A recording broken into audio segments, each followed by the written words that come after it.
بسم اللہ الرحمن الرحیم۔ دست مصطفیٰ کریم صلی اللہ تعالیٰ علیہ وسلم اور حضرت عبداللہ بن عتیق رضی اللہ تعالیٰ عنہ کی ٹوٹی ہوئی پنڈلی۔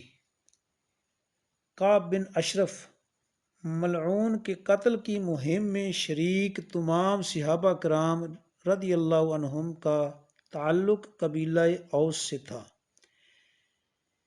قبیلہ اوس کے سر پر یہ قابل فخر تاج سجنے کی دیر تھی کہ خزرج والے تنافس فی الخیرات کی بہترین مثال پیش کرتے ہوئے سرکار دو عالم صلی اللہ علیہ وسلم کی خدمت عالی میں حاضر ہوئے اور کعب بن اشرف کے دست راست اور معاون خصوصی ابو رافع یہودی کے قتل کی اجازت چاہی۔ حضرت صلی اللہ تعالیٰ علیہ وسلم نے اجازت مرحمت فرما دی۔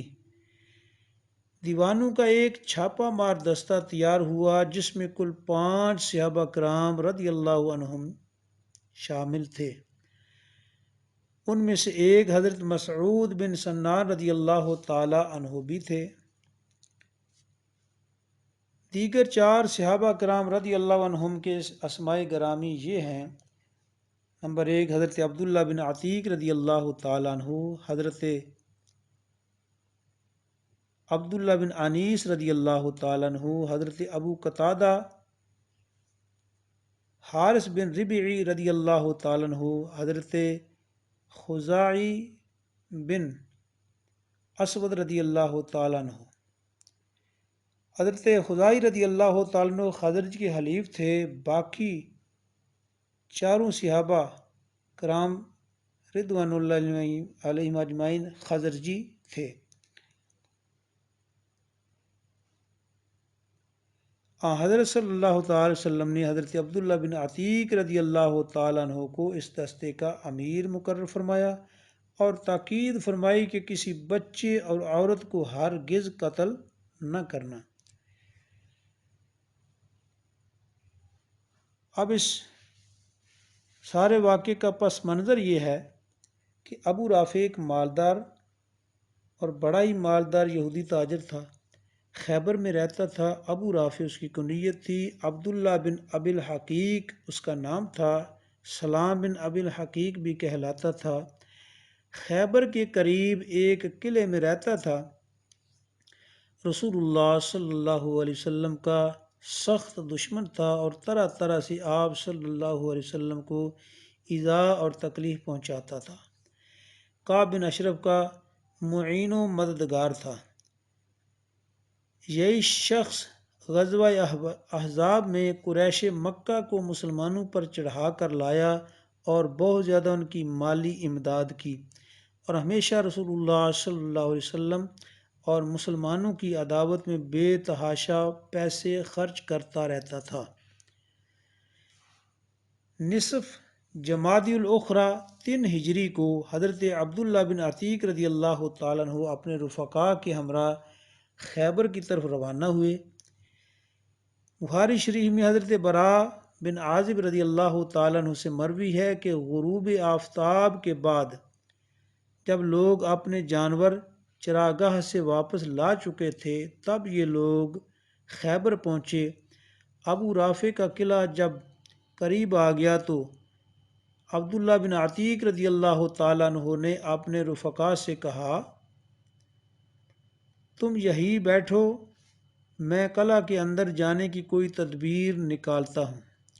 چنانچہ وہ تنے تنہا آگے بڑھے۔ جب بالکل دروازے کے قریب پہنچ گئے تو کپڑا ڈھانک کر اس طرح بیٹھ گئے جیسے کوئی قضائے حاجت کے لیے بیٹھا ہو۔ دربان نے یہ سمجھ کر کہ یہ ہمارا ہی کوئی آدمی ہے آواز دی، اے اللہ کے بندے، اگر اندر آنا ہے تو جلدی آ جا، میں دروازہ بند کرنا چاہتا ہوں۔ وہ اٹھے اور فوراً اندر داخل ہو گئے اور ایک طرف چھپ کر بیٹھ گئے۔ آگے کی کہانی خود انہی کی زبانی سنیں۔ فرماتے ہیں، ابو رافع بالا خانہ پر رہتا تھا اور شب کو قصہ گوئی ہوتی تھی، یعنی کوئی کہانی وغیرہ قصہ کو سنایا جاتا تھا۔ جب قصہ کوئی ختم ہوئی اور لوگ اپنے اپنے گھر واپس ہو گئے تو دربان نے دروازے بند کر کے چابیوں کا گچھا ایک کھونٹی پر لٹکا دیا۔ جب سب سو گئے تو میں اٹھا اور کھونٹی سے چابیوں کا گچھا اتار کر دروازے پر دروازہ کھولتا ہوا بالا خانہ جا پہنچا، اور میں جو دروازہ بھی کھولتا تھا اسے اندر سے بند کر لیتا تھا تاکہ لوگوں کو اگر میری خبر ہو بھی جائے تو میں اپنا کام کر گزروں۔ جب میں بالا خانہ پہنچا تو وہاں اندھیرا تھا اور ابو رافع اپنے اہل و عیال میں سو رہا تھا۔ مجھے معلوم نہ تھا کہ ابو رافع کہاں ہے۔ میں نے آواز دی، اے ابو رافع۔ ابو رافع نے کہا، کون ہے؟ میں نے آواز کی سمت تلوار کا وار کیا مگر وار خالی گیا اور ابو رافع نے چیخ ماری۔ میں نے تھوڑی دیر بعد آواز بدل کر ہمدردانہ لہجے میں کہا، ابو رافع یہ آواز کیسی تھی؟ ابو رافع نے کہا، ابھی مجھ پر کسی شخص نے تلوار کا وار کیا ہے۔ یہ سنتے ہی میں نے تلوار کا دوسرا وار کیا جس سے اسے کاری زخم آیا۔ بعد ازاں میں نے تلوار کی نوک اس کے پیٹ پر رکھ کر اس زور سے دبائی کہ پشت تک نکل گئی، جس سے میں سمجھ گیا کہ اس کا کام تمام ہو گیا ہے۔ میں واپس ہوا اور ایک ایک دروازہ کھولتے ہوئے آگے بڑھا۔ جب سیڑھی سے اترنے لگا تو یہ خیال ہوا کہ زمین قریب آ گئی ہے، لیکن ابھی وہ دور تھی۔ چنانچہ میں گر پڑا اور پنڈلی کی ہڈی ٹوٹ گئی۔